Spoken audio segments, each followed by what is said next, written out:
Hello बच्चों, let's read this question. Consider the following statements. P, I have fever. Q, I will not take medicine. R, I will take rest. The statement if I have fever then I will take medicine and I will take rest is equivalent to. तो हमें बताना है ये statement किसके equivalent होगा. Start कर लेते हैं हमारे की कॉन्सेप्ट से.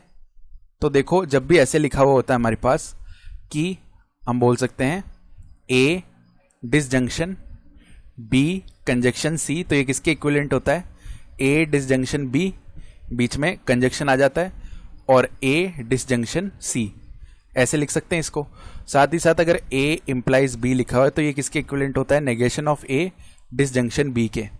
तो पहले तो देखो Q स्टेटमेंट बोल रहा था I will not take medicine, तो अगर नेगेशन ऑफ Q की बात करेंगे तो वो बोलेगा इसका जस्ट नेगेटिव कर दो, तो आई विल टेक मेडिसिन हो जाएगा ना इसका negative, I will take medicine. अब देखो, जब भी ऐसा हो रहा होता है कि जब ऐसा होगा तब ऐसा होगा, यानी कि if I do something then it will happen something, कि जब फीवर हुआ तब मेडिसिन लूंगा.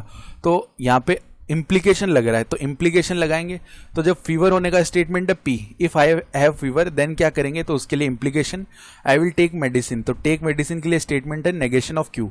फिर साथ ही साथ एंड भी बोला हुआ है, तो जब भी एंड आता है तो कंजक्शन लगा देते हैं. और आई विल टेक रेस्ट, तो टेक रेस्ट के लिए स्टेटमेंट है आर. तो ये हमारा बन गया compound statement.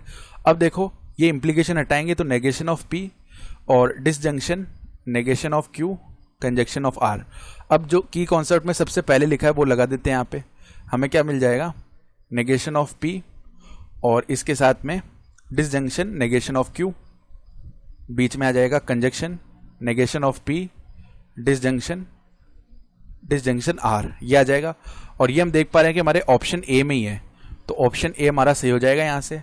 I hope you understood this explanation. Best of luck.